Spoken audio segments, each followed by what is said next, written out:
and you too can get an easy OSL effect using an airbrush. What? That's not this video? I don't have an airbrush. People don't want to use, they want to get an OSL without an airbrush? Well, that's good because I don't have one, and you don't need one. What's good, Mini Crafters? Today we are going to be painting up object source lighting, or OSL, on this creepy little plague doctor. And if you've never tried OSL before, you've probably seen it and thought, okay, that looks sick, but I'm definitely going to need an airbrush to pull that off, right?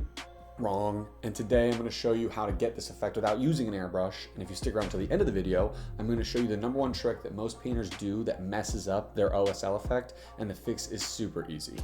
I'm going to walk you through the whole thing step by step. What OSL is, how to think about light placement, and how exactly to get the glowing effect that you want onto your Mini using nothing but a brush and some patience. Roll the intro.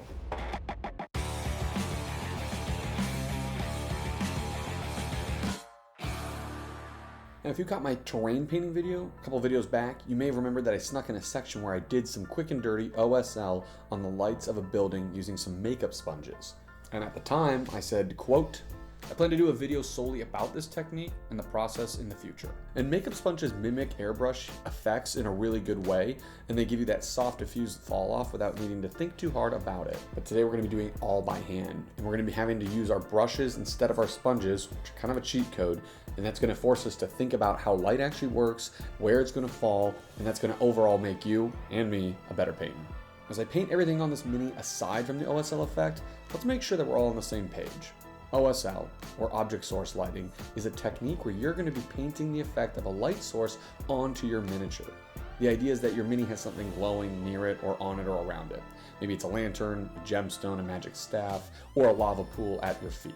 And you're going to paint the light that that object casts onto the surfaces around your Mini. The key word here is effect. We're not painting actual light, like top down, a shoulder pauldron looking lit up at the top versus the bottom. What we're trying to use is values, tones, and transitions to get the light effect up on the miniature or whatever your light source is near. And the sponge is not always the best way to do that. And the brush, if you know how to use it, is going to help you get a lot more control and make this effect look a lot more convincing. I'm always doing 3 main things when I'm looking at my miniature and picking out how I want this effect to look or how it might look. 1, your light source. What's glowing and what color is it? My lantern here is going to be a creepy yellow-green color. 2, the affected surfaces. Which part of the Mini are close enough to the light to actually catch it? For me, that's going to be the beak of the mask, the front of his fur collar and tunic, maybe even parts of his staff. Something that we're going to talk about in a minute is why I won't be painting at the top of his hand and arm, even though that's what's closest to the lantern. The 3rd thing, your light fall off.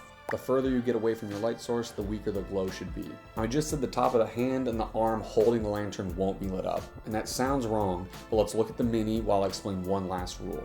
Light does not beg.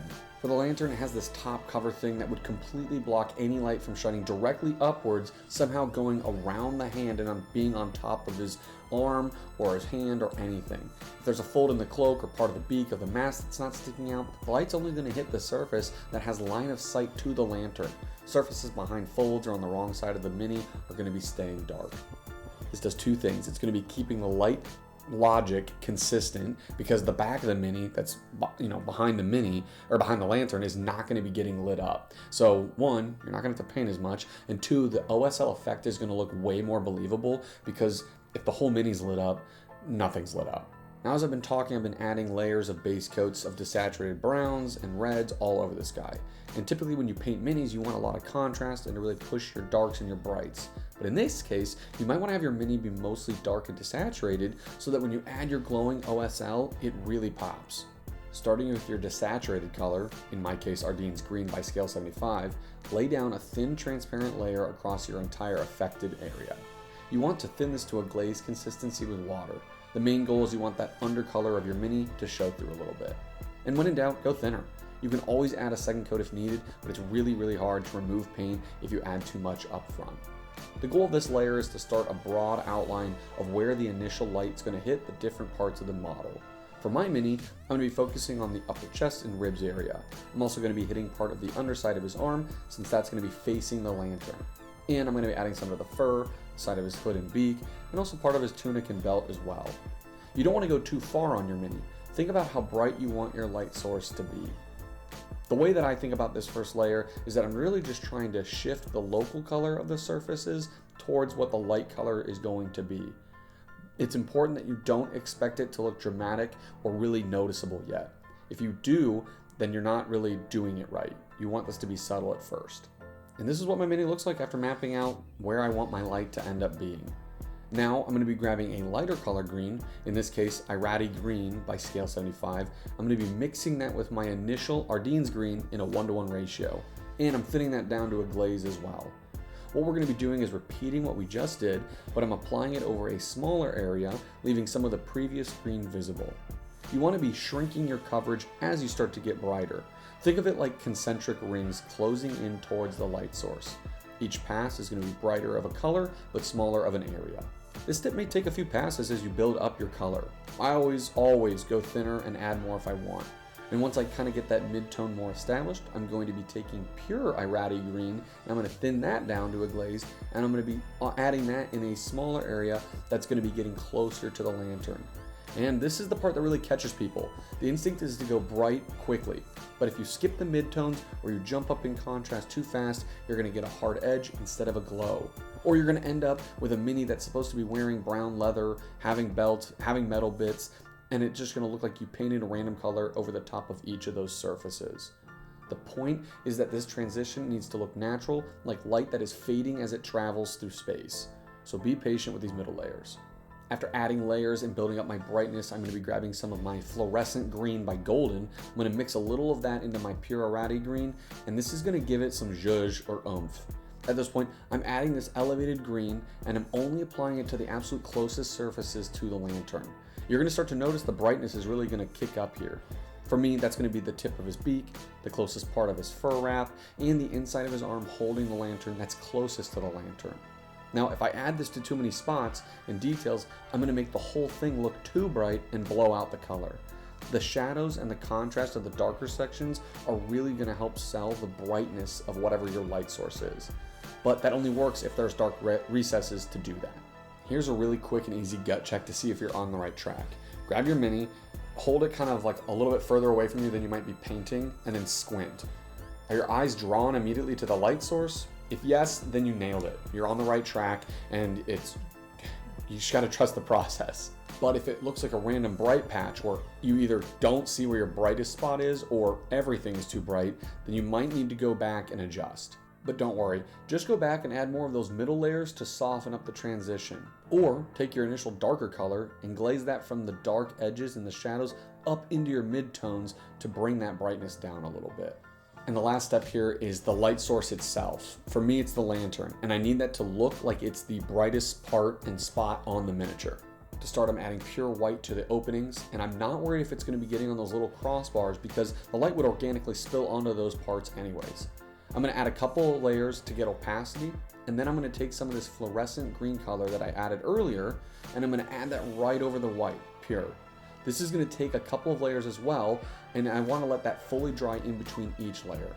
I'm about to show you the final result, but remember at the beginning of the video when I said that I'm going to tell you what the #1 thing is that I see painters do that messes this effect up? Well, here it is. When doing OSL, nothing on your mini should be as bright or brighter than the actual light source itself. So as you finish your mini up, if you look at it and you see some parts that are actually too bright or brighter than your light source, in this case, my lantern, you need to adjust. The good news is this fix is super easy. You can see here that I've got a few spots on the fur over on the left side of my mini that are as bright as my lantern or getting close to. And to fix this, I simply take my mid-tone green and I'm going to thin that back to a glaze consistency with some water, and then I'm just going to glaze that over the bright spots. And what that's going to do is tint them down and darken them without ruining things that I've already been working on. As we wrap up here, here's a quick list of issues that most painters run into, and I say this because I have done all of them. First, going too bright too fast. You're skipping the midtones. Your glow is going to look like a block of color rather than a glow of light. 2, you're painting the wrong surfaces. Remember, line of sight only. The back of your cloak doesn't need to get hit by the lantern that's only on the front of the mini. Make sure you're staying light logical. 3, your paint is too thick and you're going to lose detail. You need to thin your paints to a glazed consistency. I always start thinner, and if I have to add more layers than one, so be it. And the big one, giving up after the first couple of layers look bad. It's always going to look bad at the start. But doing OSL, whether with a brush, sponge, or airbrush, is a multi-pass technique. You gotta trust the process, keep building up your layers, and it will look good. And hey, if you want to compare methods, go back and watch my terrain video where I used this sponge to do the same technique. Both are valid. Sponge is faster, brush is going to give you more control. So pick the one that fits best for what you're painting.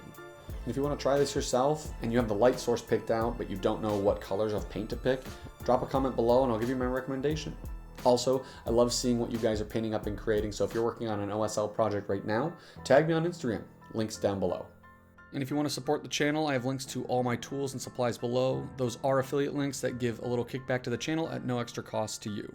And if you found this video helpful, hit the like button, subscribe, share with a hobby nerd friend who needs help with their OSL, and as always, keep on crafting.